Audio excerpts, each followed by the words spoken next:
Hi all, thank you for tuning in. Welcome to Building Up Accessibility in LEGO Star Wars The Skywalker Saga, the path to making a LEGO game that can be played without audio. In this talk, I'll discuss the key aspects of the journey we went through to bring accessibility to LEGO Star Wars The Skywalker Saga, with a focus on the elements that made it accessible to those without audio. I'll also talk through some of the things that made it accessible in this way. First, a wee bit about me to get started. My name is Christopher McGair and I use he, they pronouns. I'm a white person in my early 30s and have long wavy brown hair and a short beard, and I'm currently wearing a grey jumper. I'm a senior designer at TT Game Studios where I've worked for 8 years. For most of that time, my focus has been on open world design with a little bit of UX. In 2018, I began to split my time from working solely on open world design to working on accessibility and accessible design alongside that on an unreleased project. Since then, I've consulted on and often led accessibility efforts at TT Games, as both the chair of the Accessibility Working Group and as a feature team lead. If you're unfamiliar with the company, TT Game Studios, formerly made up of Traveller's Tales and TT Fusion, are best known for the couch co-op LEGO games. The LEGO games are primarily marketed towards and made in mind for children, pre-teens, and families. This majorly influences a lot of the design decisions, and at times that's naturally led into accessible design patterns. The franchise started way back in 2005 with the original LEGO Star Wars the video game, and last year, in 2022, we released its latest installment, LEGO Star Wars The Skywalker Saga, the subject of this talk. To help contextualise some of the things that will be discussed in this talk, I'd like to begin by speaking a little bit about the history of accessibility at TT Games. It's not really a unique tale. It's very similar to the journeys that a lot of big studios went through during the 2010s, with a lot of good and a lot of not so good. Before 2020, there were two major obstacles holding back accessibility efforts on LEGO games. The first was the general lack of awareness.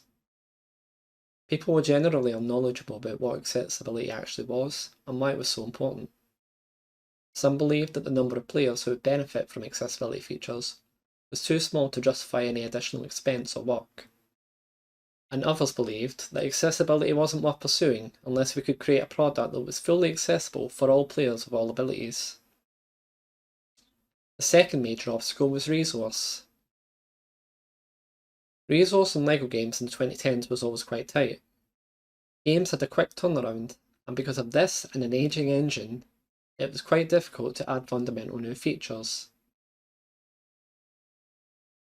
2020 was a major turning point for the company, and marked the founding of the Accessibility Working Group, a company-wide, cross-discipline forum that encouraged developers to learn about and contribute to matters relating to accessibility. But 2020 didn't mark the beginning of accessibility at TT. Like many studios of the time, we had a number of people actively championing accessibility, from coders to QA, who helped to contribute to incremental progress over the years wherever they could. Additionally, past LEGO games have included features that could easily be considered accessibility features by most standards. They just weren't called that internally, and were considered design allowances for children and players who may be playing their first video game ever. This included stuff like LEGO games having no penalty for defeat. This is one of the most frequently internally underestimated features that provide accessibility in LEGO games, despite having been around since the original LEGO Star Wars the video game. When players are defeated in a LEGO game, they get right back up almost instantly. There's no returning to checkpoints or losing significant progress. The idea behind this was to make the games as forgiving as possible to children without sacrificing actiony gameplay. And this feature, of course, can be helpful to people with physical, cognitive, or visual disabilities. Contextual hints, where players were given frequent reminders on how to do certain mechanics, and which characters to use in cases where gameplay was locked behind using a certain character. In some games, like LEGO Dimensions, there were two layers to this. A little character icon alongside the interaction button icon to remind players who they need, and an optional hint interaction they could open up to get a little bit more detail. Subtitling was also another significant feature of our past games. LEGO games have featured full voice acting since 2012, with the release of LEGO Batman 2 DC Superheroes. Subtitles have been a part of that experience since the beginning. And what's really notable about them is the subtitles have usually been fairly good for their time. Each character was at least 3.6% of the screen height, subtitles were generally up to 3 lines long, and all voice dialogue had a subtitle associated with it. So with all that in mind, on to LEGO Star Wars The Skywalker Saga. Skywalker Saga entered early pre-production for its recognisable form sometime in 2017. At that time, there were 2 other projects in full production, and many of the developers who had been championing accessibility at the company, including myself, would not join the project for a few more years. Skywalker Saga also marked a change in the game engine being used by the company compared to previous LEGO games. It was planned to be the largest, most ambitious LEGO game that TT Games had ever produced, and our old engine was not capable of achieving that. Transitioning to a new engine is always a momentous task, and much of a resource became tied up in getting it off the ground. Because of this, and the factors I mentioned earlier regarding their history with accessibility, Skywalker Saga entered production without any explicit codified accessibility plans. Despite this, we were able to turn things around, and ended up achieving a remarkable number of accessibility features and considerations in Skywalker Saga.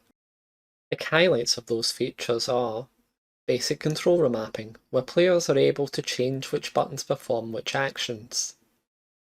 This was added to the game relatively late in development, and at that stage it was impossible to separate actions from specified buttons.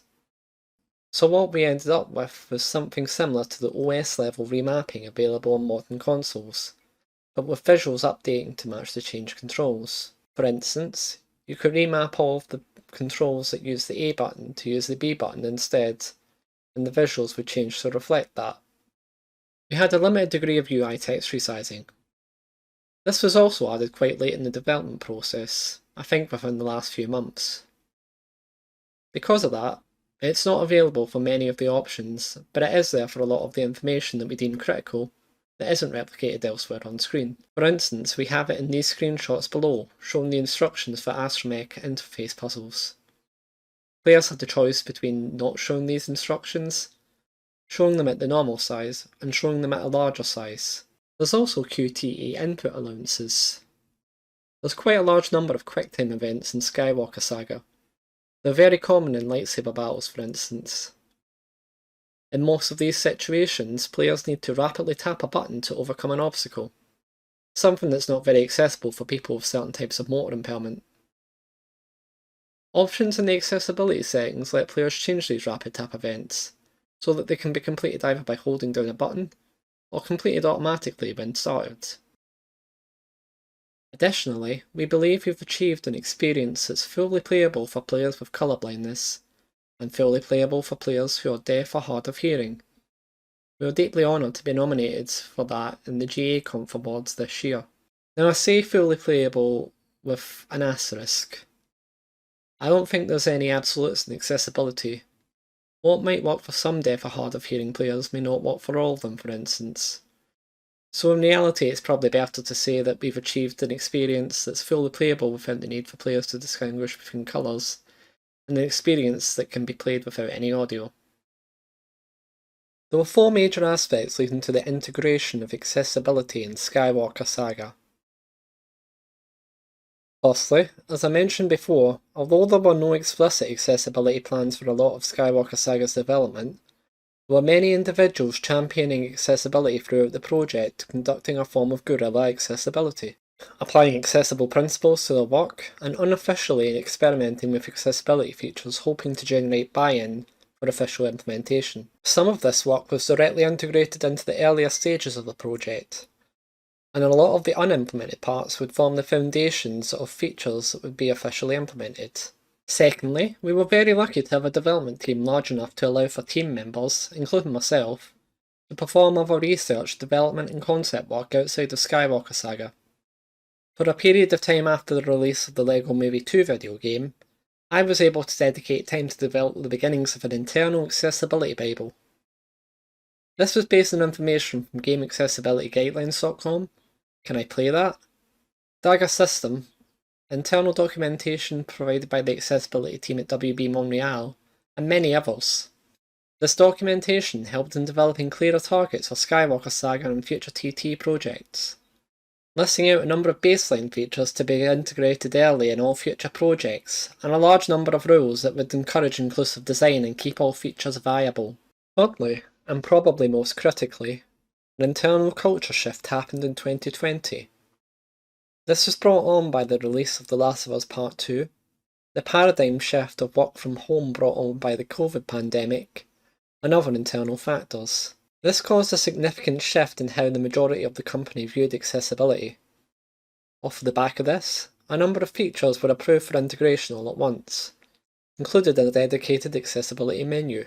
This crucial buy-in came from quite high up in the chain of the project, and that was essential in fleshing out the incremental work that had been happening before that point. At this stage, a number of accessibility features and initiatives shifted from being stretch goals and optional features to being fully fledged integral game features. A lot of the decisions on what to include at this stage were based on recommendations and requests from various disciplines, most notably our QA department, who by that time knew the game better than anyone else. Finally, with the official founding of the Internal Accessibility Working Group, we were able to perform some cross-project audits using internal subject matter experts who had not been involved in the original implementation of the features as additional fresh eyes. This didn't replace inclusive testing or feedback from disabled players, but supplemented it. Many of the suggestions and improvements made to the accessibility features in Skywalker Saga coming from these audits. This included reorganising the accessibility feature menu to include categories and subcategories, making it easier to navigate. This process was also a great way to introduce members of staff who had not been involved in accessibility efforts to the process, so it served as both a practical way of improving on things, and also an educational experience for people interested in accessibility who had never been given the opportunity. The results of all this gave us a set of features to implement and a set of rules to impose game-wide. For many of the aspects of accessibility we ended up targeting, there wasn't anything particularly unique or conceptually complicated being proposed. It was just a case of doing them well and doing them correctly. To achieve full playability without audio, subtitling did most of the heavy lifting. To explain the basics for a moment, subtitles are transcriptions of spoken audio. Subtitles are helpful to players who are deaf or hard of hearing, players who have cognitive impairments that cause them trouble in understanding spoken language, or people who need to or prefer to play the game with the audio of a language they're not fluent in. Like most modern games, Skywalker Saga features subtitles to transcribe its spoken audio, and for the first time ever in a LEGO game, these are switched on by default, something that 95% of our players chose to retain.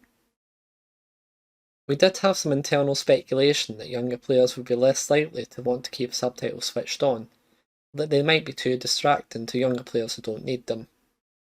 But these numbers ended up being consistent with statistics reported by other games, and virtually identical to what was reported from Assassin's Creed Odyssey in 2019.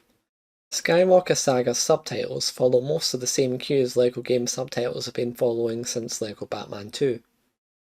Subtitle formatting is relatively large by default when compared with many games. And this is particularly important because, as I'm sure most people watching this talk know, teeny tiny subtitles and UI text are one of the most frequently reported accessibility shortcomings in modern games. By default, each character used in a subtitle string is at least 3.7% of the screen height, though this can be customised, and I'll go into that later.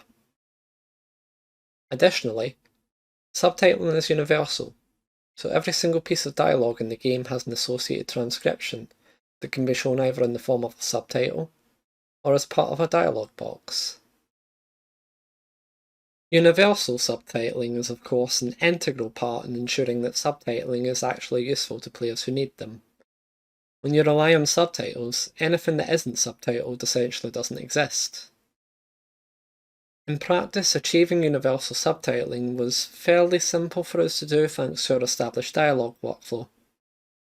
Probably to the extent that it would be more work to remove a subtitle from a piece of dialogue in Skywalker Saga than it would be to just include it. In simplified terms, And please bear in mind I'm not a narrative designer or a localization manager, so I'm probably doing a lot of this process an injustice. Everything that was written for Skywalker Saga eventually made its way into a spreadsheet viewable by everyone on the project. This spreadsheet was used to generate recording scripts, placeholder audio, and base audio file names generated from where they are used, who's saying them, and what they're saying. These names would then have a suffix denoting the language. This spreadsheet was also used as the basis for entries into our translation database, with the audio file names serving as the primary keys for the subtitle strings. All of this happens as early as possible and in quick succession as part of the workflow, to the point where oftentimes we have a version of the subtitles in the game before the associated speech has gone in. Having the subtitles in that early was a great thing for a couple of reasons. From a development point of view, it meant that dialogue could be integrated into the flow of events fairly early, and there was little ambiguity about whether the correct file was being referenced because that visual feedback was always present. More importantly, it meant that most of our developers were playing with subtitles switched on every day that they worked on content that had any sort of dialogue, especially with subtitling being on by default. So it was very much seen as a critical system throughout development and was able to get the attention it needed. I personally believe that this relatively basic and standard accessibility feature being so visible to the majority of the team from the majority of the project probably helped generate buy-in for other features as the project went on. Internally, the subtitle system wasn't the only way of displaying text transcriptions of what characters were saying. It was joined by a system referred to simply as dialogue boxes. Dialogue boxes were introduced in a previous LEGO game to add some polish to in-game quests and create a clear separation between dialogue that's incidental and dialogue that's instructive. In keeping with tradition, dialogue boxes were integrated into Skywalker Saga in the same way they were present in previous games. However, the benefits to usability they added were noted fairly early in the project, so there was a transformation in the way that they were used. Generally, our dialogue boxes have a number of differences from subtitles beyond just aesthetics, and each of these differences have usability and accessibility benefits associated with them. They provide a visual representation of the character that's speaking, normally in the form of an icon of the character's face. They have a special area for the name of the character that's speaking, as opposed to our subtitle system that just showed this in line with the rest of the dialogue. Most importantly, players determine the pace that they advance through dialogue in a dialogue box. All action stops when a dialogue box is being displayed, meaning that if players need to take a little bit of extra time to read through the subtitle displayed in them, they can. In many cases, speech delivered by a dialogue box can be reread by choosing to talk to the character that delivered it again. In the majority of cases where dialogue boxes appear in Skywalker Saga, they are player-initiated. By design, they are used at any opportunity where important information needs to be told to the players and timing's a non-issue. Unfortunately, it has to be acknowledged that the very thing that makes them more accessible makes them a less attractive option in modern cinematic games, including Skywalker Saga itself. Having the action pause every time a character speaks can significantly and irrevocably change the way a scene feels, and will require a lot of compromises to make work. I feel that our use of them in Skywalker Saga was a step in the right direction at the very least though. As I touched on earlier, there was a degree of customization of subtitles available to players in Skywalker Saga. Compared to other games with subtitle customization, options were unfortunately a bit limited, but the customization of the size of subtitles was given a lot of focus. By default, players were given the medium subtitle size. In this setting, each subtitle character was around 3.7% of the screen height. Players also had the ability to switch to either the small subtitles or the large subtitles.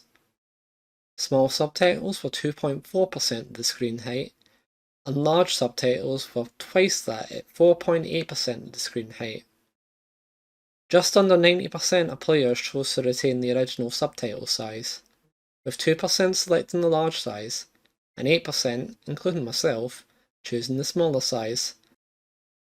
Although we were very lucky to have a workflow that enabled a high quality level of subtitling, the system we had was not without issue.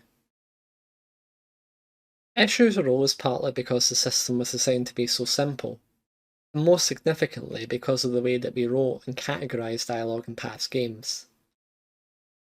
These problems weren't in any way new or unique to Skywalker Saga, but the scale of the game compared to previous LEGO titles really exacerbated a lot of the problems. Two issues in particular stood out: line length and speaker names. One disadvantage of an automated naming convention was that lines that are closely associated with each other, for instance, if they played one after another, had no indication in their name that they were connected. So when writing them, in some cases, they just stayed as one big line for recording and subtitling purposes. This did not play well with our system. Luckily, we were able to come up with a code solution to this late in development, which automatically split up subtitles that were going to take up more than 3 lines of space. This was especially important because the ability to change subtitle size often reduced the number of words per visual line. It wasn't an ideal solution. In reality, we should have offered our subtitles better from the beginning to prevent this. But it's a mistake that's fairly easy to learn from for future projects. The other big issue we ran into was how we handled speaker names. As I talked about before, we unfortunately weren't able to include any customization of speaker names in our subtitles. Skywalker Saga's subtitle system did not have any concept of speaker name built into it, and because of this, all speaker names shown in line with subtitles were part of that subtitle string's text and had to be manually marked up to display in a separate colour. This is something that had to be done in every line and every translation by the localization team themselves. Additionally, with the names of characters being integrated directly into the one translatable string, localizers had to manually swap out any names that were different in different languages, rather than just referencing a single reference point.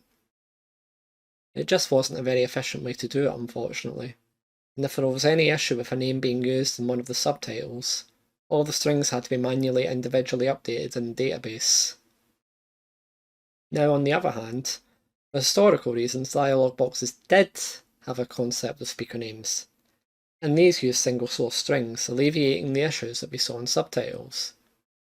Unfortunately though, between the string names and the translation database, there was no obvious indication on strings to tell the localization team what strings were being used for subtitles and what strings were being used for dialogue boxes. This meant that speaker names had to be manually removed or added in a lot of cases, and this is something that we could have easily avoided, which would have saved our localization manager a lot of headaches had we just found a way to include all that data in the first place. Although subtitles are good for conveying the basics of what's being said, simple transcription can't fully convey all elements of speech, such as tone, emphasis, or cadence. Additionally, reading lots and lots of text can be tough. Many people skim when reading a lot of text and miss important details. On Skywalker Saga, we had planned to include some game-wide additional markup on text to demonstrate emphasis on key words, but those plans unfortunately fell through. There are small sections where the markup was implemented, but only in a very basic way. We did, however, manage to include icons directly in line with text, to provide additional context, some emphasis, and reminders to players whenever a key item or character is mentioned in a dialogue box. This kind of feature is especially helpful in a game with a cast as large as Skywalker Saga, and it certainly makes it easier to distinguish between a reference to a character named Teebo and a reference to a character named Teedo. In all seriousness though, the additional portrait does help a lot with jargon memories, and we found players found them really useful in quests where they had to do a lot of things. Subtitles were also optionally supplemented by speaker indicators. Skywalker Saga features directional sound and character animation on most voice dialogue, but for many players this isn't enough to make it clear who's talking in a scene or where a voice is coming from, especially during live gameplay where we can't rely on camera framing. Speaker indicators take the form of a little speech bubble that appears over a character's head when they're speaking, to help players to pinpoint who exactly is talking at the time. Although it doesn't contribute to making the game more playable with audio, there's an additional audio-focused game-wide accessibility feature that we use that I'd like to speak briefly about, because it really helps people who happen to be hard of hearing. This feature is separated volume sliders. And what's interesting about volume sliders is that many games include them just as part of the standard grab bag of adjustable game settings. In fact, truthfully, that's how they found their way into Skywalker Saga. They were initially included just as one of the things that you include. Volume sliders are great for helping players to focus in on specific types of sound that they might not be able to hear properly because other aspects are drowning them out. This can vary a lot depending on the individual themselves and the situation that they're in. For instance, some players might find that music drowns out speech that they're trying to listen to, and because of that they can lower the music channel accordingly. Now, although it's tempting for us to see volume sliders as a little bit of an easy win for Skywalker Saga, we did make a mistake with these that we had pointed out to us a few months after the game came out. By default, all of the volume sliders are set to 100%, so maximum volume, and we don't give players any opportunity to adjust this before the game starts and audio plays in the opening cutscene. While we do allow players to switch on accessibility settings via a menu before the opening cutscene and gameplay, these options available are just a subset of all the options. Unfortunately, volume sliders were excluded from that, and that's something that we'll try and rectify in future projects. Along with the features I just described, we had to impose several rules to the game design to ensure that we could get the most out of the features and achieve full playability without audio. This is something we underestimated quite a bit when beginning to look at what accessibility features were viable, but the process did provide excellent insight to be used in future projects. A similar key rule was used to achieve both playability for those who cannot rely on audio and those who cannot distinguish colours. Internally, we refer to this as a single medium feedback rule, but it's probably better known as the APX access pattern, second channel. The second channel access pattern is a design solution of providing additional channels of information via different modalities. That is, providing a second form of feedback. So for instance, providing something haptic or an audio when information is provided through visuals alone. Before Skywalker Saga, the second channel pattern was one of the more frequently pushed for accessibility allowances by the accessibility champions before the process became more formalised. Making our games accessible to players with colour blindness was something that we were confident that we could deliver through the second channel pattern. This would be done by ensuring that there were no instances where players had to be able to distinguish between two colours in order to make progress or an impactful decision. Generally, this was done by adding symbols and shapes to things that might have otherwise only been distinguished by their colour. On LEGO DC Supervillains, around 95% of the open world content was made accessible to people with colour blindness via second channel design. Unfortunately, there were a few slip-ups towards the end, but the process for accounting for colour blindness in early design and performing spot checks throughout the course of the project had lasting effects. Skywalker Saga was already in pre-production or early production during the late stages of DC Supervillains, but on seeing how easy it was to account for colour blindness in the early stages, meant that a significant number of events designed for Skywalker Saga were colourblind friendly by design. This colourblind friendliness didn't automatically happen across the project. It was something that was picked up on by the open world team, with other departments gradually following their lead. Obviously though, of course, there was individuals on other teams that were doing this independently already. Even though it did become a rule, there were a few instances of events being designed or initially implemented in non-colourblind friendly ways. Sometimes this was because they predated the rules on including the second channel, and sometimes they just slipped through the cracks. We didn't include any second channel checks in our approval checklists, which was a little bit of a mistake. Despite this, check-in sweeps allowed us to catch instances where a second channel hadn't been included and make corrections. Crucially, this was able to happen much earlier on Skywalker Saga than on DC Supervillains, and was more readily accepted because of the foundations that were put in place by the cultural changes in the company. All second channel solutions for colour blindness were integrated directly into the design rather than being a feature that could be switched on or off, as the second channel never had an adverse effect on players who didn't need it. Universal subtitling, as I discussed earlier, was extremely important in helping us attain full playability without audio, and this is because it served as an effective second channel for spoken dialogue. Unfortunately, spoken dialogue is all it covered. We weren't able to include closed captioning to serve as a second channel for important sound effects in Skywalker Saga, even though it's something we really wanted to do this time round. Instead, we had to find a different solution to instances where the most important feedback to players was sound. We were very lucky in that it wasn't an issue that we ended up running into too frequently on Skywalker Saga. For the most part, significant sounds always had obvious visual second channels. There were no instances of players having to listen out for a sound to do something, or as a sole confirmation that something's happened. And loud sounds used for emphasis were often accompanied by haptic feedback and screen shake. Now, of course, theoretically these could be turned off and missed, but in practice it was never essential that players knew these sounds were happening. They were just a bit of polish. There were a small number of instances where players had to distinguish between different sounds in order to continue. For the most part, these kind of events never made it into the final product, unless there was a way to include a second channel in them. In some cases, a second channel meant that we had to change fundamentally how they worked. One such example of this was a puzzle where players had to arrange singing Wookiees in a row, going from the Wookiee singing in the lowest pitch to the Wookiee singing in the highest pitch. This was originally set up so that the Wookiees would sing their piece upon approaching them, but as these were not dialogue lines included in the recording script, they were not subtitled. Once they were subtitled, the proximity made them difficult to distinguish between, even with speaker indicators. So, the puzzle was instead converted to use dialogue boxes that had been manually triggered by players. Not only did this make the event playable without audio, it also improved the experience for players who could hear it as well. As I've said before, we were very, very, very lucky in many ways to have been able to achieve full playability without audio through a relatively small number of features and rules.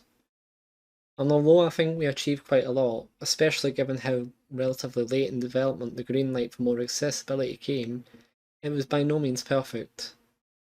As I mentioned throughout the talk, there are multiple improvements we could have made had we had more time, resource and foresight. But for me, a few of the standout ones include closed captioning, which, as I was just saying, would have been a fantastic second channel to add for audio that wasn't spoken dialogue. Even though the audio it would have been attached to wasn't essential in order to complete Skywalker Saga, it would have made for a much nicer experience. We never included a mono stereo toggle, which is something I think we just overlooked or didn't realise the benefits of to players who are hard of hearing. That would have fit in really nicely with the volume slider stuff, and it's a real shame that we missed it out. Our dialogue boxes featured animating text, and although it could be skipped through if players pressed the button, we ideally would have given players a way to switch it off by default, as this can cause issues for some. As I mentioned earlier, our subtitle customization was a little bit shallow. Many games' subtitles are now offering all sorts of options to customize the subtitles, such as recolouring, adjusting backgrounds, and toggling supplementary information. The list of course could go on and on, and on and on and on. And on that point, we reached the end of our talk. Thank you all for listening to me ramble on. My Twitter handle and TT's contact details are on screen now. Please feel free to reach out to me, and enjoy the rest of your conference.